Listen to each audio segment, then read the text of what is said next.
Our world is divided into two realms. The normal one where immortal humans live is called the waking world. But there is another world that waits for us when we close our eyes and sleep, a place called the dreaming realm. This realm is controlled by a godlike being, the master of dreams, called Lord Morpheus. His job is to regulate nightmares and dreams of the mortal people. He has the abilities to time travel, morph himself into other beings, and even manipulate others' minds. In the first scene, we see his beloved raven flapping through the air and arriving at his castle. Turns out Morpheus is in pursuit of a rogue nightmare called Corinthian. Corinthian escaped the dreaming realm and proceeded to wreak havoc on the waking world, killing many mortals in the process. So as the king of the dreaming realm, Morpheus has to take responsibility to capture and stop Corinthian.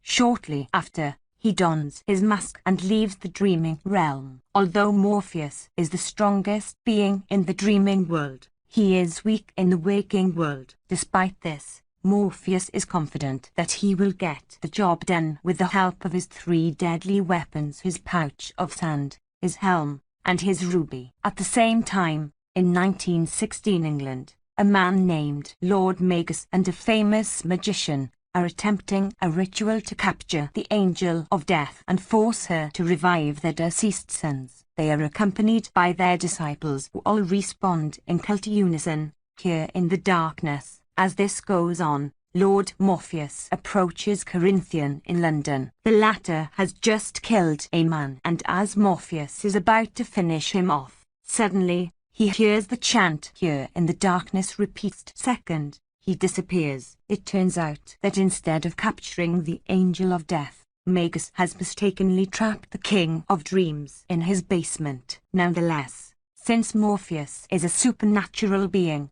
Magus decides to keep him hostage and takes away his sand pouch, ruby, and helm, leaving him powerless on the floor. And because of his imprisonment, the waking world starts going through a terrifying situation. A disease known as the sleepy sickness breaks out. The next morning, we see that over 1 million men, women, and children never woke up from their dreams, meaning they died in their sleep.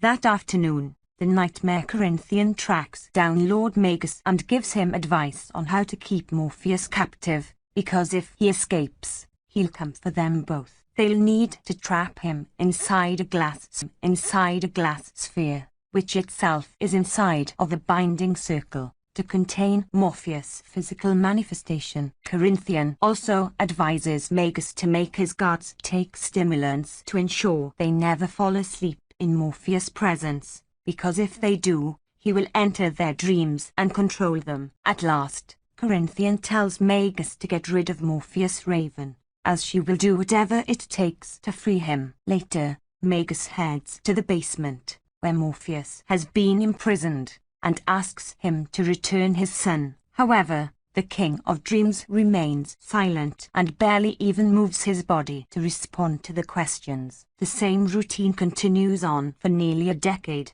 but Morpheus still hasn't uttered a word. During this time, Magus' second son, Alex, grows increasingly curious about the prisoner and out. However, Morpheus only remains silent, narrating to himself that he cannot give what these humans want. The wish will only disrupt both the waking and the dreaming world. It is now 1926 and Morpheus' stolen vestments have created youth and prosperity for Magus and his followers. One day, Alex approaches Morpheus and again explains how his father would let him out if he returned his dead son. Unfortunately, Magus catches his son talking to Morpheus and punishes him for doing so. He then blackmails Alex into killing the raven, and the boy reluctantly lures the bird into Morpheus' cage and shoots it dead. A devastated Morpheus can only watch the horror unfold from inside his captivity. Several more years pass by, and one day, Magus' mistress Ethel reveals that she is pregnant. However, Magus wants her to abort it, saying he doesn't want any more children. Enraged, Ethel runs away from the mansion, but not before stealing Morpheus' helm, ruby, and the pouch of sand. Because of this, Magus starts going crazy and even offers Morpheus freedom and the chance to get back his stolen items from Ethel if he grants Magus immortality, wealth, and influence. However, Morpheus still refuses to speak. This finally breaks Magus, and he takes his frustration out on poor Alex. The two get into a scuffle that results in Magus falling backward and hitting his head on the floor, killing him instantly. Devastated, Alex heads to the garden, where he is comforted by a worker named Paul. The two talk for a while and Paul suggests he try and reason with Morpheus. However,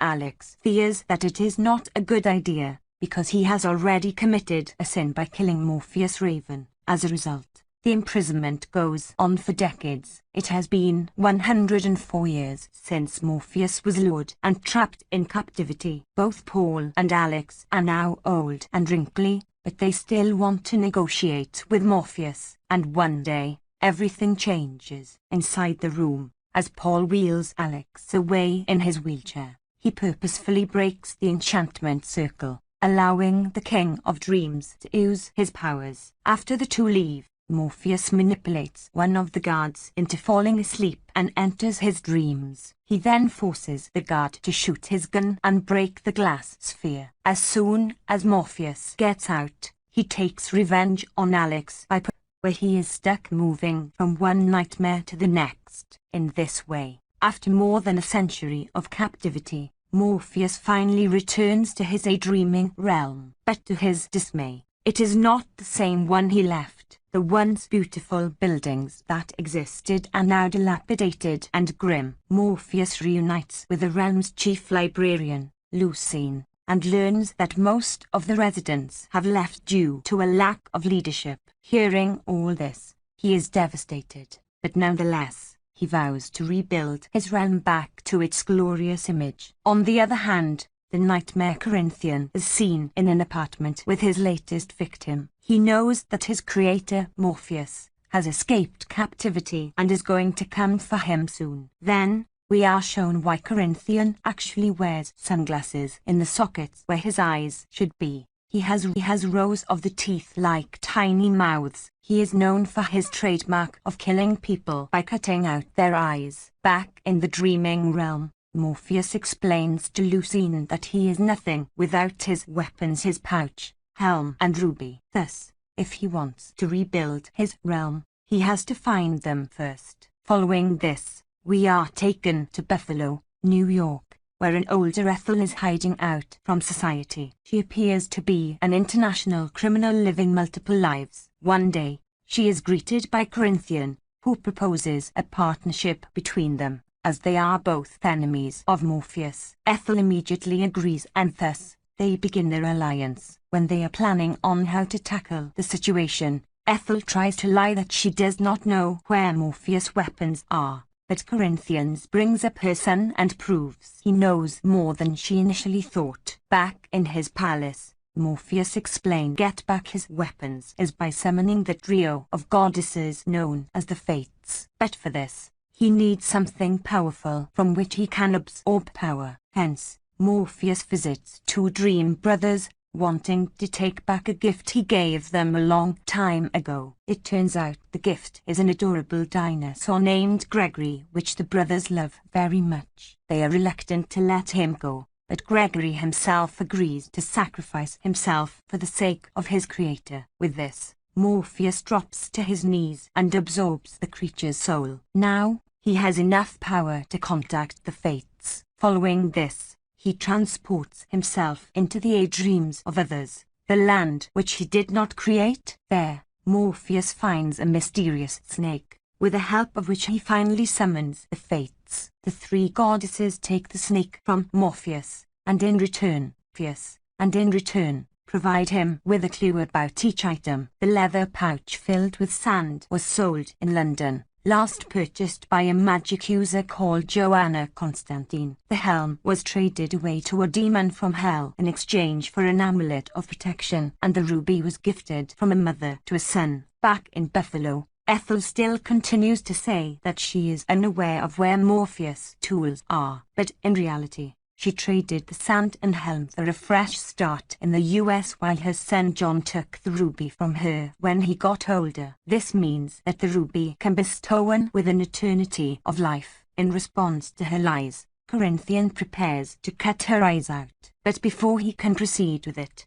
Ethan reveals that she doesn't need Morpheus' weapons as she has her own. She then brings out the amulet of protection that evaporates Corinthian into thin air.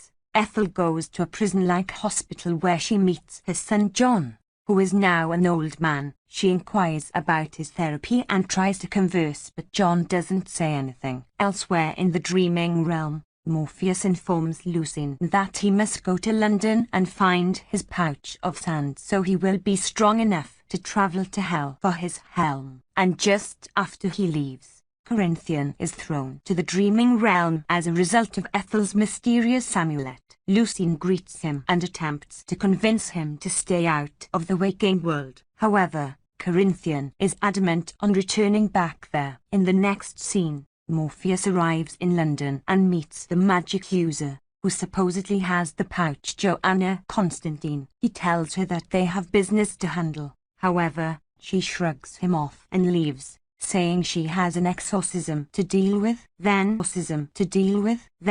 she goes into a church where she learns that a rich princess is trying to marry a footballer. Expectedly, Joanna is confused as to why the couple would require an exorcism. But just then, she hears the princess screaming. It turns out the football player has been possessed, and soon, a demon climbs out of his mouth. It completely eviscerates the football player and turns its attention on Joanna. Morpheus also arrives at the same time and recognizes the demon. The two then begin 941 conversing, but Joanna takes advantage of the distraction and exorcises the demon back to hell. Following the incident, Joanna and Morpheus finally have a proper conversation outside where he asks about his pouch of sand. But to his dismay, Joanna reveals that she couldn't open the drawstrings, sold it. Morpheus insists they must find the pouch because his realm will cease to exist otherwise. If dreams disappear,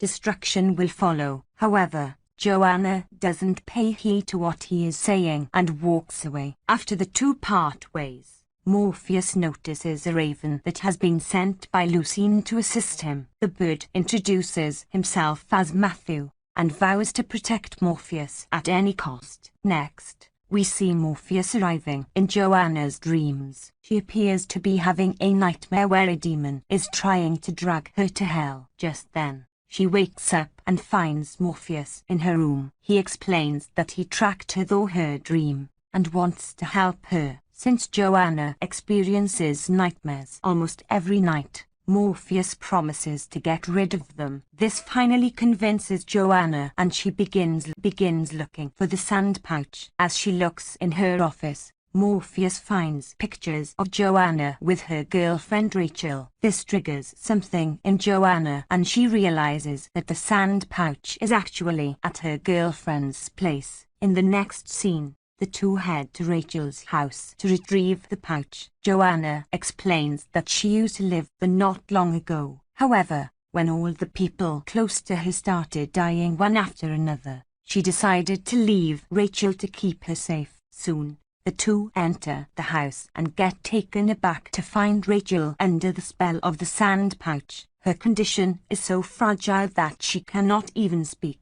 Turns out she has become addicted to the sand and the dreams that come from it, causing her body to wither away. As Morpheus retrieves the sand pouch from Rachel, he explains it wasn't meant for humans. He then prepares to leave, but Joanna demands it was his sand that ruined her. Morpheus agrees and asks her to wait outside. He then pours sand over Rachel and puts her out of her suffering. It allows her to have one last peaceful dream of Joanna before she passes away. Back at Buffalo, Ethel reveals to her son that she only stole the magical weapons because she thought they'd help when Magus's men came after them. She hid the ruby and traded the others for 1150. The mysterious amulet of protection around her neck. It has kept her alive all these years, but now, she doesn't want to continue any longer. Hence, she wants to return the ruby to Morpheus, in hopes that he'll forgive them. However,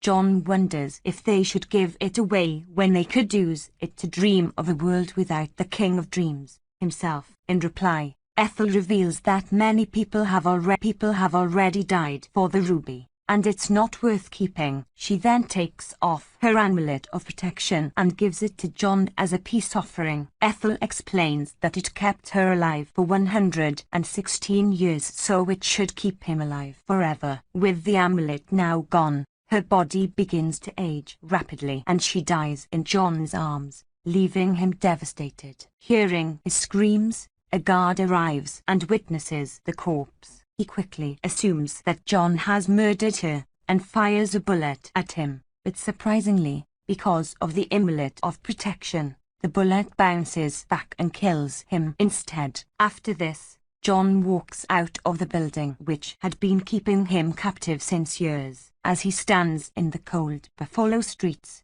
Corinthian appears from behind and lends him a coat. John, who thinks the man is simply a strumpet, but Corinthian insists. The final scene shows Morpheus informing Joanna of her ex-girlfriend's peaceful passing in her sleep. He also reassures her that she won't be experiencing any nightmares from now on. After she leaves, Morpheus and his new raven friend Matthew discuss their next move to go to hell.